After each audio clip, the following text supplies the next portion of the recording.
원래 우리 야당에서 대통령 선거 때 영동 지방을 넘어간 적이 없었어요.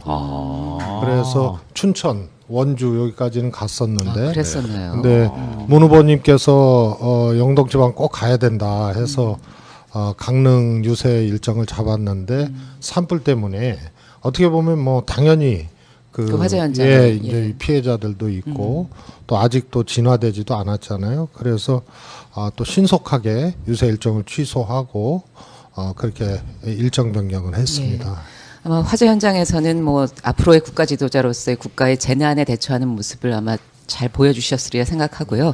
이 강원 영동의 그 야권 약세 지역에서 원래 유세 때 하시려던 말씀은 어떤 거였나요? 아무래도 강원도민들의 이제 최대 또 관심사가 이제 평창 동계올림픽이죠. 그리고 정말 참여정부 시절부터 공을 많이 들여서 우여곡절 끝에 또 몇 번의 좌절 끝에 또 올림픽 유치를 했지 않습니까? 네. 그래서 이제 평창 동계올림픽 지원 또 특히 이번에 5G 올림픽으로 사실 4차 산업의 이제 전면적인 시행은 아니지만 5G 올림픽이 되겠다 해서 말씀 죄송한데 못 알아듣게 오지에 오지라고 해도 되는 거죠. 우리가 그 삽 뭐 그렇게 그러니까 오지. 오지죠. 네, 오지. 깜짝 놀래. 그래서 이제 이 새 정부 지원이 또 절실한 분야이기 때문에 그 부분을 중심으로 또 말씀을 하실 계획이었고요.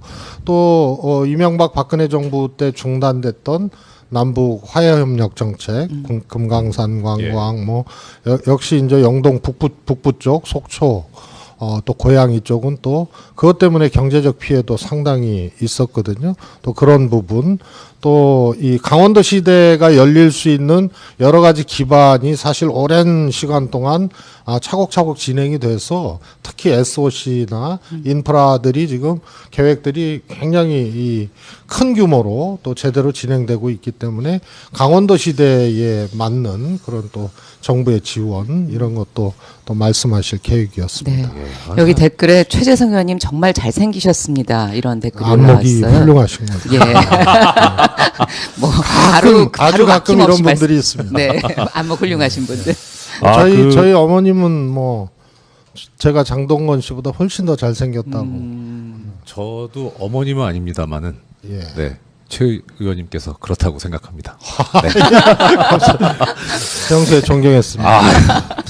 저 조금 전에 저기 영동 지방으로 한 번도 당에서 이제 대선 때 간 적이 없었다는 말씀을 주셨고, 그리고 강원도 시대에 관해서 오늘 사실 말씀을 하실 예정이었다고 그렇게 하셔서 어떻게 보면 당이나 우리 후보님 입장에서는 상당히 또 아쉬우셨을 수도 있을 것 같은데 거기에 대해서 뭐 다른 뭐 어떤 말씀은 없으셨나요?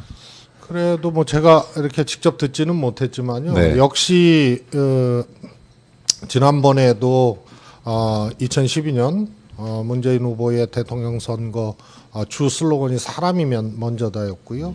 또 후보님의 아주 소신이고 철학이고 그렇죠. 그래서 모든 정책이나 상황을 판단하고 추진하는 그 근간 또 출발점이자 귀결점에 사람의 문제가 있거든요. 네. 그래서 이런 이제 이 산불이 나고 이러니까 준비된 대통령으로서 강원도 시대에 맞는 준비된 이야기가 있었음에도 불구하고 잘 대처하는 것이 오히려 지도자다운 모습이다. 그래서 아쉬운 거는 있죠. 하지만 그런 상황을 다 잘 대처하는 모습이 더 믿음직하고 예. 국민들이 보기에 또 소구력이 있는 그런 모습이 아닌가 싶습니다. 네. 국민안전처 개혁 방안 같은 것들도 지금 갖고 계시잖아요. 그렇습니다. 예. 우선 지금 이명박 박근혜 정부 들어서 이제 안전 시스템이 완전히 이제 무너졌지 않습니까? 그리고 이번 선거 과정을 통해서 여러 분야의 인재들이 영입이 됐습니다만 안전 분야의 인재들이 많이 영입이 됐습니다. 그런데 과거에는 안전을 재난 안전 정도로 그냥 퉁 쳐서 조금 뭐라 그럴까요? 면밀함, 디테일 없이 그냥 엉성하게 국가 체계를 짰었는데 이번에 영입의 특징을 보면 식량 안전, 또 이제 지질 안전, 또 이런 이제 대형 재난이라든가 이런 것에 대한 안전, 또 아직 그 공개하지 않았는데 또 이렇게 이 응급의료 그래서 네. 중증 그러니까 트라우마죠. 그래서 선진국에 비해서 우리가 외상 중증 외상에 의해서 사망하는 분들 이 숫자가 비율이 높습니다. 그게 왜냐하면 경각을 다투는 그건데 그 시스템이 안 돼 있어요. 그래서 참여정부 때부터 이제 그 안전 시스템을 구축을 해왔는데 이명박 정부 때 그 중증 외상센터를 16개로 이렇게 분산을 시켜서 외소화시켜 놨죠. 그래서 중증 외상센터도 안전의 범주에서 또 후보님께서 그렇게 생각하고 다루고 있습니다. 예. 예, 뭐 안전 문제 참 중요하고 국가 안전적 개혁 방안도 말씀 주셨는데요. 사실 이제 지금 걱정은 너무 살인적인 일정을 수행하셔서 후보님께서 그리고 게다가 우리 또 최 의원님께서는 별명이 나폴레옹이시라고. 잠을 안 주무셔서. 네. 네, 지금 후보님도 그렇고 이렇게 상당히 건강 염려가 되는데 잠을 바로 제대로 또 주무실런지. 대통령 임무를 네. 수행하셔야 되기 때문에 더 걱정이 예. 되는 거죠. 그 어떻게 지금 뭐 건강이나 뭐 이런 체력적인 뭐 다른 문제는 없는 거죠? 제가 이렇게 후보님을 이렇게 모시고 네. 다니고 이러질 않아서 이제 전해 듣는 정도라서요. 직접 뭐 확인하고 그런 건 아닙니다. 2012년 선거가 훨씬 더 힘들었고 체력적으로도 그렇고 그때 또 독감에 걸리셨어요. 감기에. 그래갖고 이 몸살 앓고 막 이러면서 선거를 치르셨고 또 선대위원회 체계도 그때 뭐 아시다시피 이렇게 잘 짜여지지 않고 그래서 심리적으로도 힘들었고 체력적으로도 아주 힘들었는데 이번에는 물론 힘든 일정이지만 2012년에 비해서는 내용만 준비된 대통령이 아니고 체력도 준비된 대통령이다. 예. 그런 말씀을 좀 드리고 싶습니다. 많은 분들의 사랑이 아마 그 사랑을 먹고 건강을 유지하시는 것 같다는 생각도 들고요. 그 후보님 이렇게 보면은요, 확실히 지지자나 국민들의 반응, 호응에 따라서 훨씬 더 이렇게 이 후보님 반응도 그에 조응해서 이렇게 예. 상승하고 예. 그런 게 참 보기 좋고요. 그런 체질이신 것 같습니다. 예. 그 최재성 전 의원께서는 최대라는 별명, 그게 이제 대변인을 여러 차례 수행을 하셔가지고 대변인을 줄여서 최대신데 그 지금 현재 선대위 꾸려져 있는 이제 공보단 속의 대변인들 어떻게 보시고 계세요? 그 과거하고 조금 다른 점이 있습니다. 이렇게 언뜻 보기에는 왜 소위 말해서 저격수가 없냐? 이런 이제 과거 뭐 지금 뭐 자유한국당이나 뭐 사실 국민의당도 과거에 흔히 얘기했던 저격수들이 여러 명 있거든요. 그래서 조금 어떨 때는 그냥 도를 넘는 네거티브를 하고 막 그러는데 집요하게 하고. 근데 우리 공보다는 그 저격수가 안 보인다 이런 지적이 있습니다. 네, 근데 그렇고 보니 그러네요. 예, 근데 훨씬 더 진화된 모습이라고 네. 생각하는 게 전략과 정무와 또 뭐 우리 상황실하고도 유기적으로 연계하고 토론해서 시스템 내지는 구조적으로 대응을 하고 있습니다. 예를 들어서 이제 문준용 취업 문제에 대해서 계속 마타도하고 턱도 없는 걸 하는데요. 그저께 소위 말해서 15초짜리 녹취를 변조해서 네. 문준용 씨의 이 파슨스 동기라고 이렇게 했는데 그때 이제 전략회의, 뭐 또 우리 상황회의, 또 공보회의하고 유기적으로 연관해서 아무래도 이거는 이 문제제기 자체가 자작극일 가능성이 크다. 네. 그러나 그러면은 보통 바로 가서 저격수답게 이런 자작극 행위를 한 뭐 이러면서 또 공방을 하잖아요. 근데 그걸 자제를 하고 절제를 하고 오히려 이렇게 끌어들이는 전략을 써서 문준용 씨의 진짜 친구 동기들의 이제 반론 또 해명 증언도 또 이끌어내고 그러면서 누군지 밝혀라. 그리고 동기가 3명밖에 없다는 거 아닙니까? 네. 그래서 차 띄고 포 띄고 다 확인해 보니까 실질적으로 친한 동료라고 그렇게 하면서 사실상 거짓 증언을 한 네. 그 녹음의 주인공이 가상의 인물 내지는 자작극일 가능성이 네. 커진 거죠. 예. 그래서 시원한 맛은 없지만 구조적 전략적으로 잘 대응하고 있는 이것이 조금 진화된 우리 문재인 캠프의 공보단의 모습이다. 이렇게 평가하고 싶습니다. 그러니까 유일한 그 파슨스 동기가 그래서 그 본인의 이메일을 통해서 저희에게 네, 그 그렇습니다. 이야기를 해주고 그것을 저희도 공개를 뭐 했는데요. 6명인데 여성들은 미국에 빼고 있고. 3명 중에 예. 1명이 사실은 지금의 이런 모습이 지난 2012년의 선대위에 비해서 훨씬 더 진화한 모습이라는 생각도 듭니다. 네. 지금 채팅창으로 많은 분들께서 의견 주시는 것이 예전처럼 이제 유야무야 넘어가는 것 아니냐. 예, 이거 확실하게 정말 뭐 대응도 그렇지만 봐주면 안 된다 이런 말씀들을 의견들을 주시고 계시는데 어떤 생각을 가지고 계십니까? 사실 뿌리 뽑아야 될 것 중에 하나죠. 네. 이게 국민들은 엄청난 속도로 진화해서 지난번 2016년 총선 때도 야권이 분열됐는데 여소야대를 만들어줬잖아요. 네. 소위 유권자에 의한 전략적 조합이 투표 행위로 세계 정당사에서 처음으로 이루어진 거예요. 당연히 패배했어야 되는데 여권을 패배시켰거든요.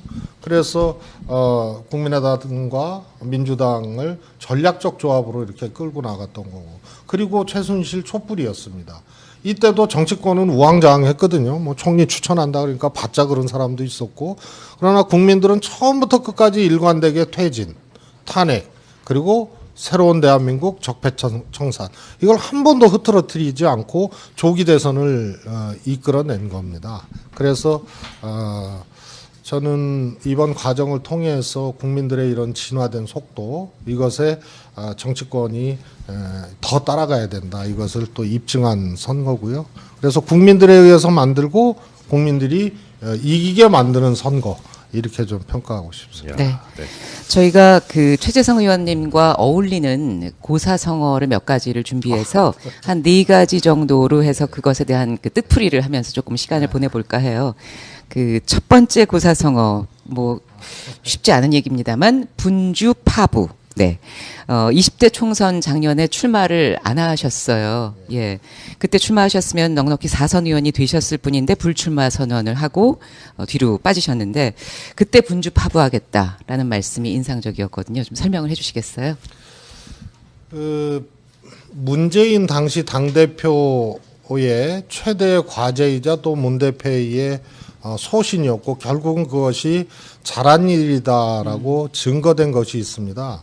정당을 재구조화하는 것이었습니다. 그래서 소수의 정치인들이 당권을 가지고 다투고 또 승자 독식하고 당대표를 배출하지 못한 사람과 배출한 사람들 간의 갈등이 또 이어지고, 이것이 또 대통령 선거 때도 또 그렇게 나타나고, 그래서 소위 말해서 패권적 공천하지 않고 시스템에 의한 공천하고, 또 기존의 구질서하고 봉합하지 않고 정당을 다시 만들겠다, 재구조하겠다. 그래서 강한 야당을 만들겠다. 그걸 토대로 집권하겠다. 이게 문 후보님의 일관된 스탠스였습니다. 예. 그래서 굉장히 불편한 존재였죠. 기존 정치인들이, 우리 당내에서도 마찬가지고. 그래서 예전 같으면은 그것을 포기하거나 이게 타협을 했을 텐데 그걸 굴하지 않고 끝까지 하셨고요. 그러는 사이에 정당의 디지털 정당화가 보이게 안 보이게 잘 진행이 됐고, 또 온라인 입당법이 국회에 통과되자마자 아주 빠른 속도로 51일 만에 관련 시스템을 만들어서 네.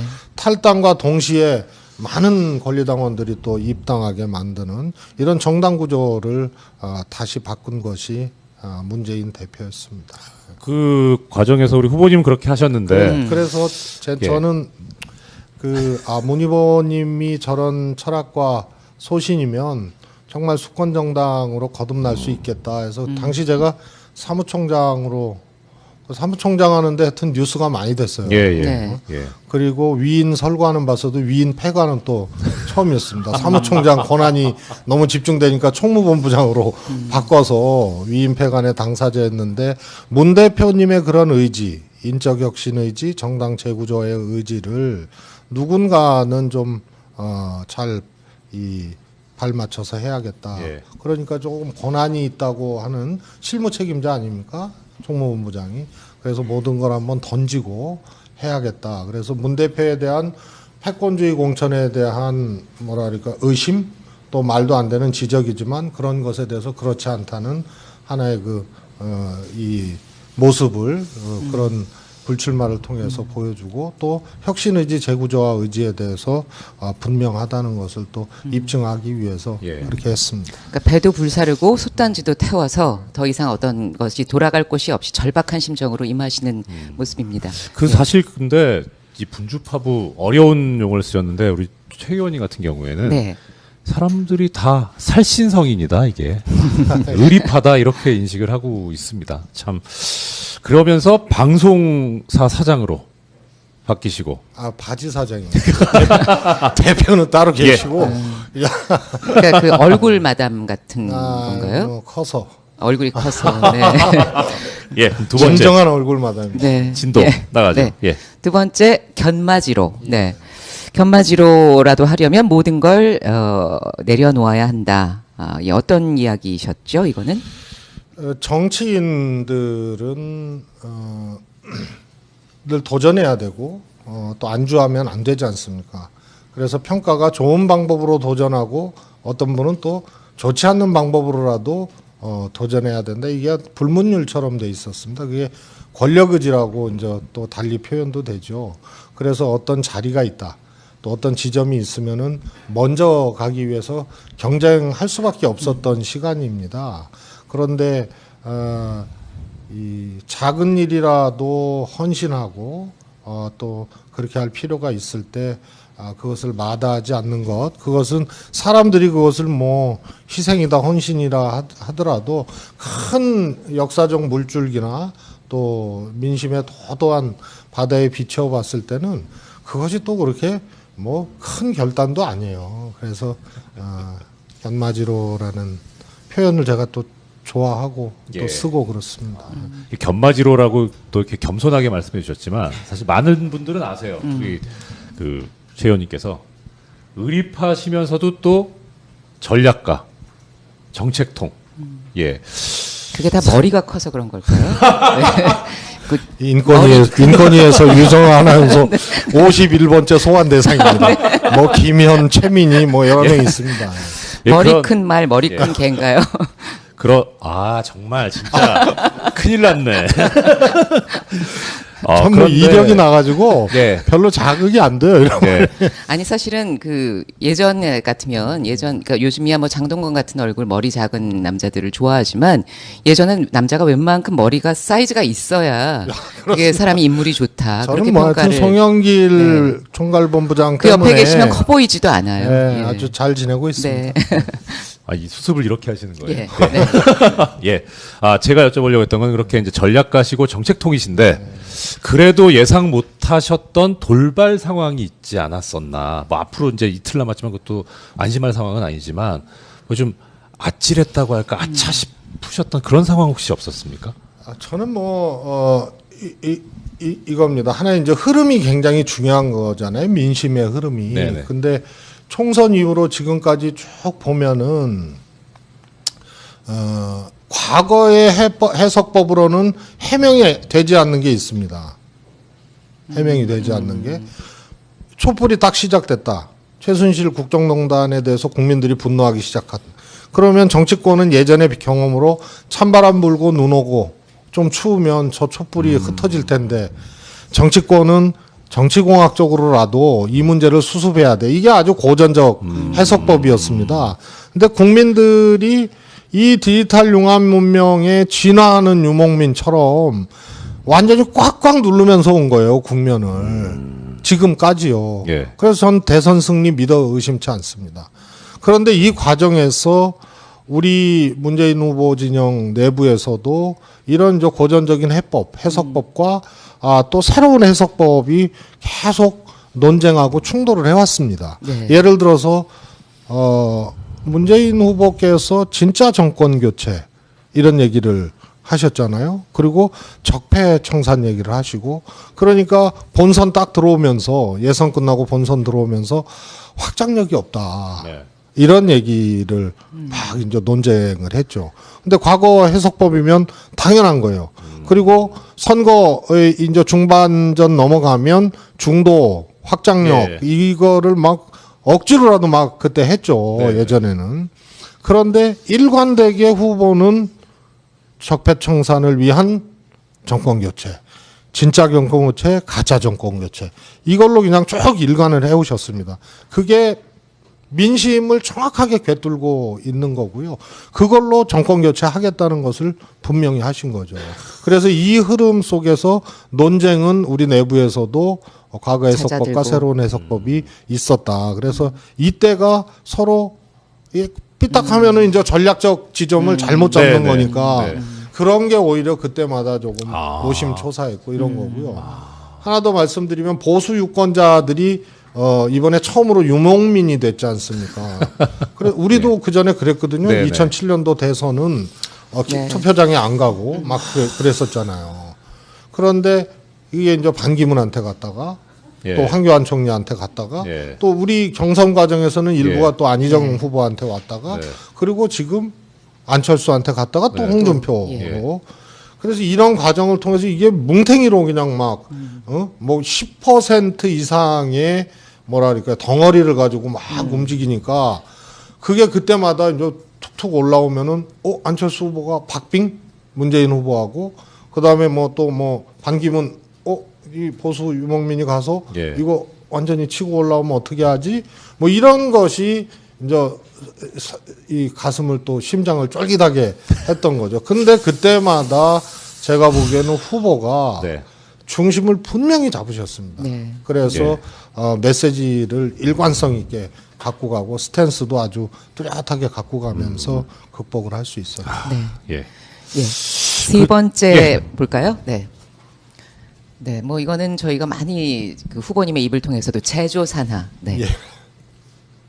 저는 저 제자가 그 다시 만드는 이제 이건데 안으로 제자는 또 산하를 완전히 만드는 거 아니에요? 예. 이거 뭐 무슨 제자라 그래? 왜 제조업할 때? 지. 예, 맞아요.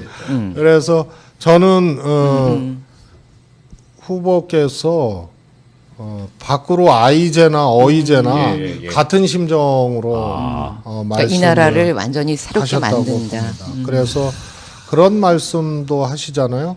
우리 이제 그 뭐 더 거슬러 가지 않더라도 일제 시대부터 지금까지 쭉 우리 사회의 메인스트림이 굉장히 왜곡된 형태로 형성돼 온 것, 이것에 대한 나름대로 정치사적, 역사적 통찰을 하고 계시기 때문에 그런 것을 메인스트림을 자연스럽게 바꿔내고 우리 사회의 잘못된 점, 왜곡된 점, 잘못된 질서들을 다시 재구조화해내는 이런 이제 의지의 또 표현이고 그게 민심의 정확한 지점이라고 생각합니다. 예. 예. 이게 바로 조금 전에 자막에도 나오고 보셨습니다마는 우리 문재인 후보께서 2017년 새해의 사자성어로 제시한 예. 말씀이시죠. 그렇죠. 예. 네. 자, 이렇게 이제 제조산하든 정말 제대로 바꿔가지고 나라다운 나라를 만들어야 되는데 그 나라다운 나라를 만들기 위해서 또 우리의 힘을 결집시켜야 될 때가 아닌가 싶습니다. 뭐 여러 가지 뭐 가짜뉴스도 나오고 뭐 이상한 마타도어도 나오지만 그래도 그동안 다져온 우리 문재인 후보님 지지자분들의 표심을 흔들기에는 부족하지 않나. 예, 저는 그런 생각이 들고요.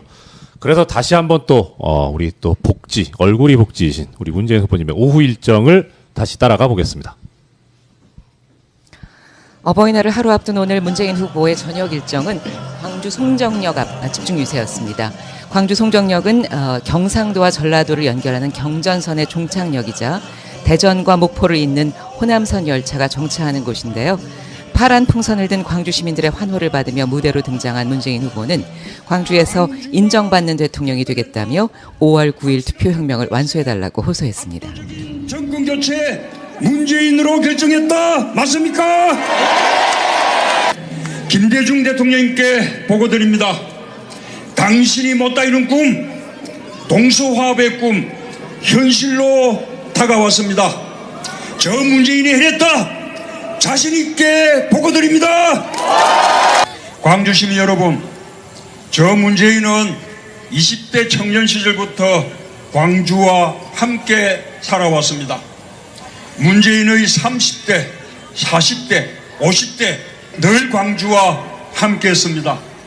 지금도 광주는 저 문재인의 일부입니다. 김대중과 노무현은 하나입니다. 국민의 정부와 참여정부도 하나입니다. 내 몸의 절반이 무너졌다. 노무현 대통령 서거 때 김대중 대통령께서 하셨던 그 통고, 그 말씀 기억하십니까? 그렇게 김대중과 노무현은 한 몸이었습니다. 그리고 그 뒤에 저 문재인이 있습니다. 김대중 정부, 노무현 정부를 잇는 제3기 민주정부의 대통령 누굽니까? 문재인! 대통령과 광주 시민들이 임을 위한 행진곡 합창할 수 있게 해주시겠습니까? 예, 잠시 화면에서도 나갔습니다만은 많은 분들께서 또 모여주셨는데 저곳이 제가 듣기로는 그렇게 사람이 많이 모이는 데가 아니라고 하더라고요. 그래서 그야말로 정말 많은 분들께서 우리 후보님한테 기대를 하고 계신 게 아닌가. 예, 그래서 많이 찾아주신 게 아닌가 싶은데 오늘 현장에 오신 우리 아까 저 사전투표 인증샷을 보내주셔서 당첨되신 이정원 씨 한 모시고 말씀을 한번 들어보겠습니다. 어떤 또 최재성 의원님께 질문사항이 있으신지. 예. 네. 예. 저는 그 지난 총선을 앞두고 문재인 후보님이 당 대표로 계시고 우리 오늘 출연하신 최재성 의원님이 총무본부장으로 계실 때 단행하신 10만 온라인 당원 시에 가입한 당원입니다. 아주 좋은 행운을 최재성 의원님 덕에 갖게 돼서 오늘 이 자리에 뭐 꼭 그 자격은 아닙니다만 참석하게 돼서 매우 기쁩니다. 의원님께 질문을 하나 드리겠습니다. 지난 18대 대선을 치르셨고요. 19대 대선을 지금 치르고 계신데요. 저희들이 볼 때에 문재인 후보님의 그 절박함이라든가 또는 그 집중력 또 그 화이팅이 넘치시는 것 같거든요. 지난번 18대 대선에 비해서. 근데 의원님이 보시기에는 지금 제가 말씀드린 거 외에 또 후보님께서 조금 달라지신 면모가 있으시면 말씀해 주시면 감사하겠습니다. 예, 2012년은 문재인 후보께서 뭐 후보는 다 열심히 하죠. 다 절박하게 하는데 국민들 지지자들 문재인 후보 찍은 사람들이 상당 정도가 당위적 지지였습니다. 야당 후보니까 네. 나는 야당 좋아하니까 네. 또 노무현 대통령 뭐 여러 이유로 이 문 후보에게 표를 던졌지만 그래서 48% 이상 했지만 저한테 하시는 말씀 같아요. 어떻게 보면 당위적 지지였다. 네. 문재인 정치를 과정 확인하고 그 속에서 교감하고 교통했던 이런 과정들이 농축돼서 유권자의 투표행위로 나타났다고 보긴 어렵다.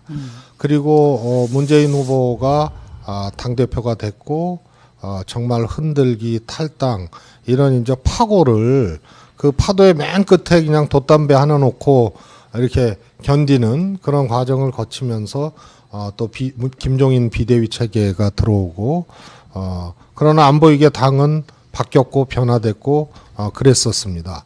그리고 총선 때 이제 제 지역구의 조홍천 후보가 예. 이제 네. 나오셨잖아요. 예. 그래서 아침 10시에 문재인 이 지금 후보시죠.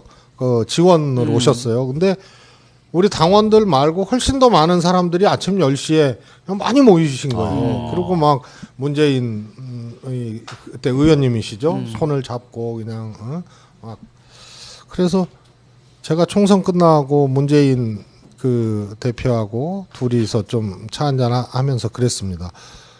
이번에 총선 때 지원 다니실 때 많은 사람들이 응원하고 발을 동동 구르고 애달패했던 것은 이 대표 지내시고 이것을 경랑을 헤쳐오는 과정에서 공감한 것이 있기 때문에 마음이 굉장히 짠해지고 또 훨씬 더 강력한 이 지지다.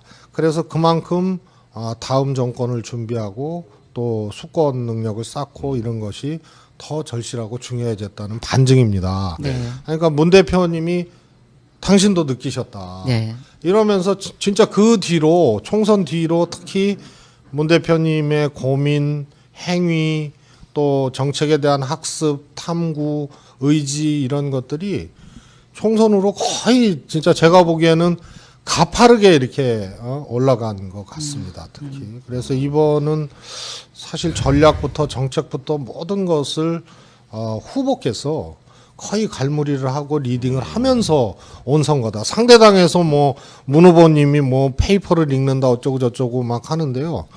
거의 혼자 리딩하면서 온 선거라서요. 절박함, 내용, 능력, 자세 이런 것에서 2012년하고는 좀 비교하기 어렵다 이렇게 말씀드리고 싶습니다. 뭐 여기 계신 모든 분들도 하루에 한두 번씩은 우는 것 같아요. 눈물들을 흘리고 그만큼 그러니까 우리가 다 그렇게 절박하고 됐어요. 짠하고 네. 어떻게 네. 그렇게 되는지. 그래서 예. 김대중 대통령, 노무현 대통령 이후로 우리가 15년 만에 마음이 소통하고 교감되는 대중적 지도자, 대중적 리더가 15년 만에 문재인이라는 이름으로 태어난 겁니다. 네. 그 전에 우리도 후보도 있었고 대표도 있었지만 조금 다른 예. 그런 이제 후보다 지도자다. 그렇기 때문에 이제 후보에 머물면 안 되고 정말 대통령이 되셔야 하는데 사실은 오늘 월스트리트 저널에서 막판 역전이 가능하다라는 기사가 나기도 했고요. 예, 막판까지 우리가 가장 조심해야 될 것 어떤 것일까요? 그와 더불어서 저기 판세 예. 워낙 전략가시니까 판세도 한번 좀 저희 애청자분들께서 안심하실 수 있도록 말씀을 부탁드립니다. 뭐 이게 투표 이틀 남기고 참 이게 조심스러운 네. 말씀이죠. 저는 두 개가 다 공전하는 희한한 선거라고 봅니다. 보수들이 결집하고 있는 것은 눈에 보이지 않습니까?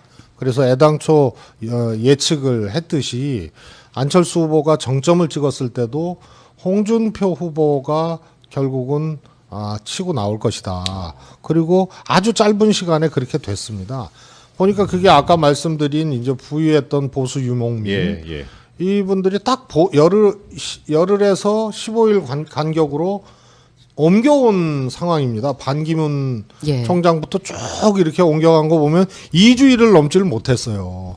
그래서 안철수 후보의 고공 지지, 급작스러운 지지도 경선 후에 확 올라갔는데 2주일을 넘기지 못하고 홍으로 이렇게 이동하는. 그래서 역시 보수의 추격, 결집이 아주 무서운 속도로 되고 있다. 이 점이 있고요. 그러나 이 선거를 관통하는 하나의 법칙, 이것은 이것은 국민들이 만들어 놓고 찍어 눌러온 선거기 때문에 그 큰 틀을 지금 이 상황에서 보수의 결집으로 과연 깰 수 있겠느냐. 예. 이 두 가지가 같이 존재하는 선거 같습니다. 네. 이정렬 판사는 또 물어보고 싶은 게 있을 것 같아요. 목표. 판세 분석을 좀 해주셨으면 거기서 탁 한번 여쭤보려고 했는데 판세 분석 현재 상태 조금만 더 말씀 주시면서 제가 항상 좋아하는 숫자. 네. 우리 후보님께서 득표율 몇 % 정도 얻으실 거다. 예. 제가 숫자에 약해요. 정말로. 저 술자리 약하다고 약해가지고 하시죠. 지난번 경선 때도 그거 했잖아요. 네, 왜 네. 권역별로 예. 돈 잃으셨어요? 막 했을 때 다 틀려가지고 왜냐하면 이게 저도 참 괜찮은 사람인 것 같아요. 자꾸 이렇게 더 주게 돼 마음이. 예. 그러니까 문 후보님의 네. 경선의 어느 권역의 득표율을 조금 더 이렇게 예.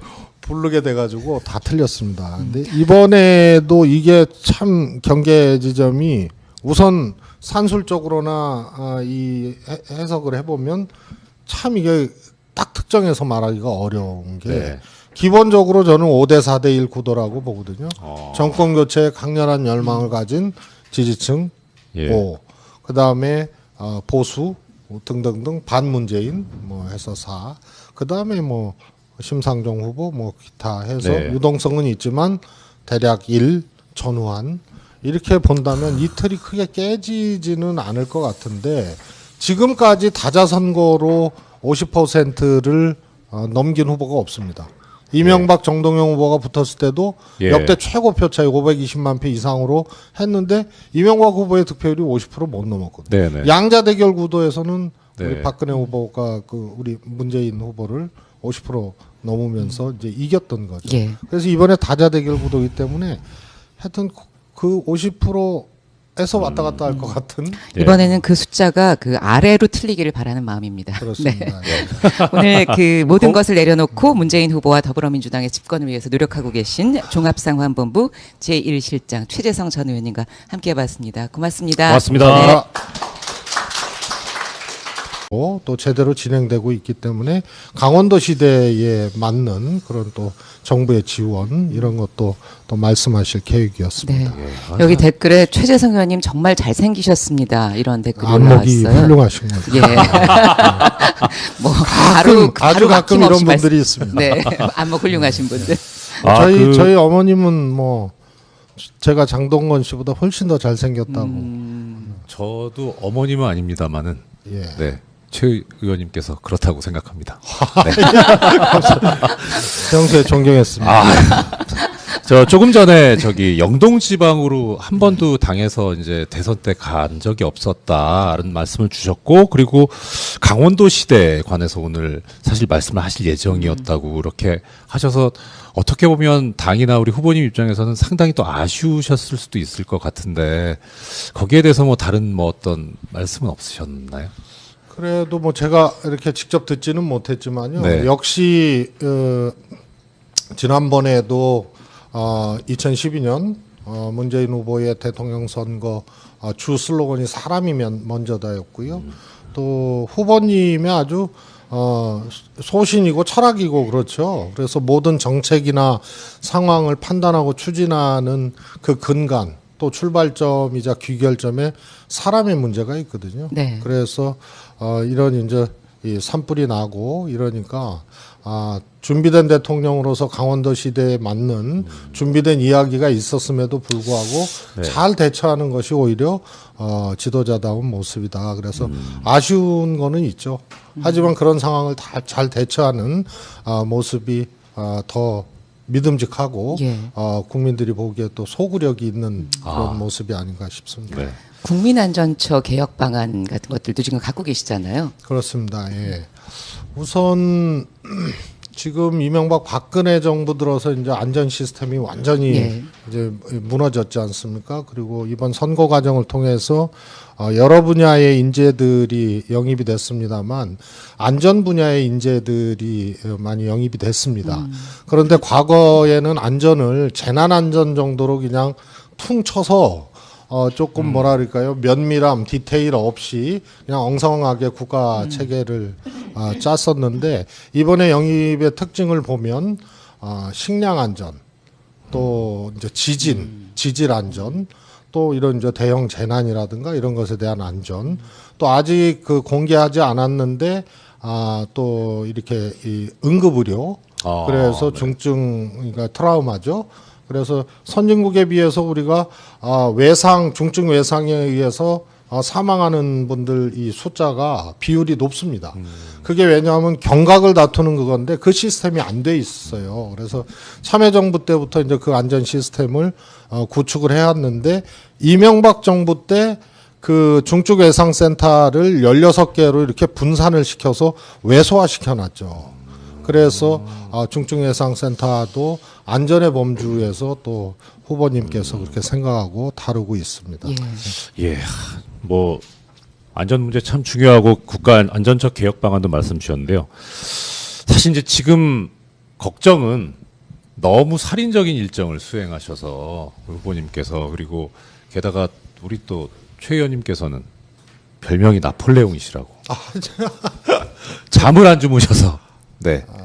네, 지금 후보님도 그렇고 이렇게 상당히 건강 염려가 되는데 잠을 바로 제대로 또 주무실런지. 대통령 임무를 네. 수행하셔야 되기 때문에 더 걱정이 예. 되는 거죠. 그 어떻게 지금 뭐 건강이나 뭐 이런 체력적인 뭐 다른 문제는 없는 거죠? 제가 이렇게 후보님을 이렇게 모시고 네. 다니고 이러질 않아서 이제 전해 듣는 정도라서요. 직접 뭐 확인하고 그런 건 아닙니다.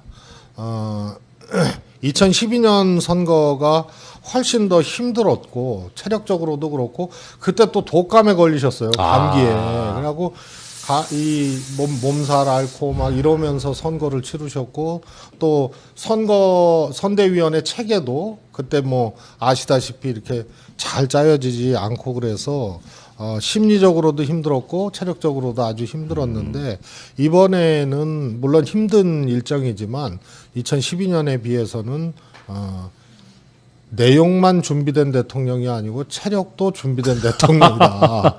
예. 그런 말씀을 좀 드리고 싶습니다. 많은 분들의 사랑이 아마 그 사랑을 먹고 건강을 유지하시는 것 같다는 생각도 들고요. 그 후보님 이렇게 보면은요, 확실히 지지자나 국민들의 반응, 호응에 따라서 훨씬 더 이렇게 이 후보님 반응도 그에 조응해서 이렇게 예, 상승하고 예. 그런 게 참 보기 좋고요. 그런 체질이신 것 같습니다. 예.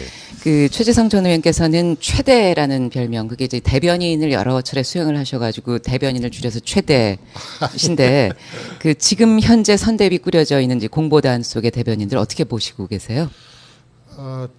그 과거하고 조금 다른 점이 있습니다. 이렇게 언뜻 보기에는 왜 소위 말해서 저격수가 없냐?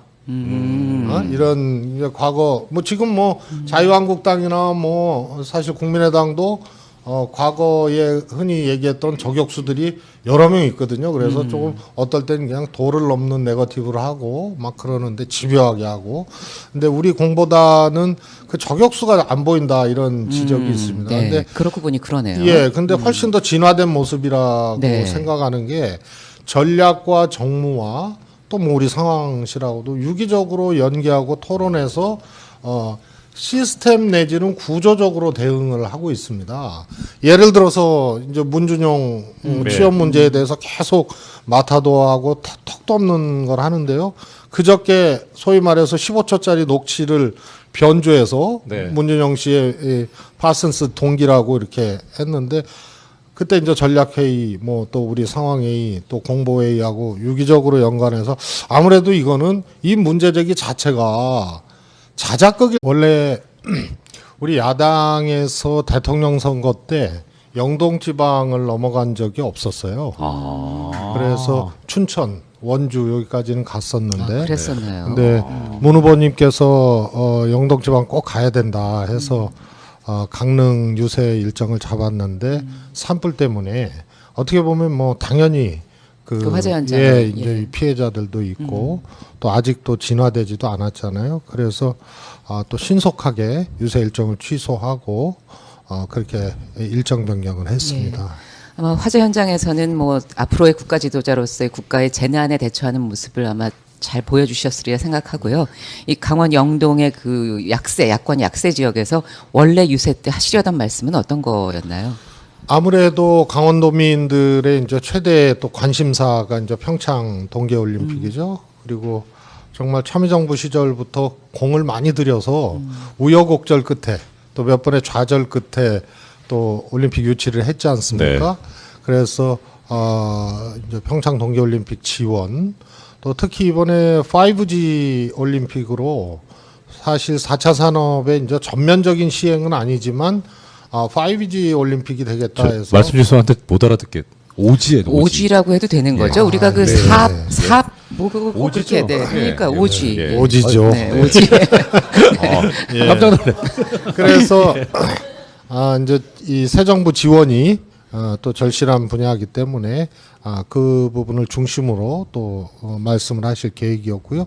또 이명박 박근혜 정부 때 중단됐던 남북 화해협력 정책, 금강산 관광 뭐 역시 이제 영동 북부 쪽 속초 또 고양이 쪽은 또 그것 때문에 경제적 피해도 상당히 있었거든요. 또 그런 부분 또 이 강원도 시대가 열릴 수 있는 여러 가지 기반이 사실 오랜 시간 동안 차곡차곡 진행이 돼서 특히 SOC나 인프라들이 지금 계획들이 굉장히 큰 규모로 가능성이 크다.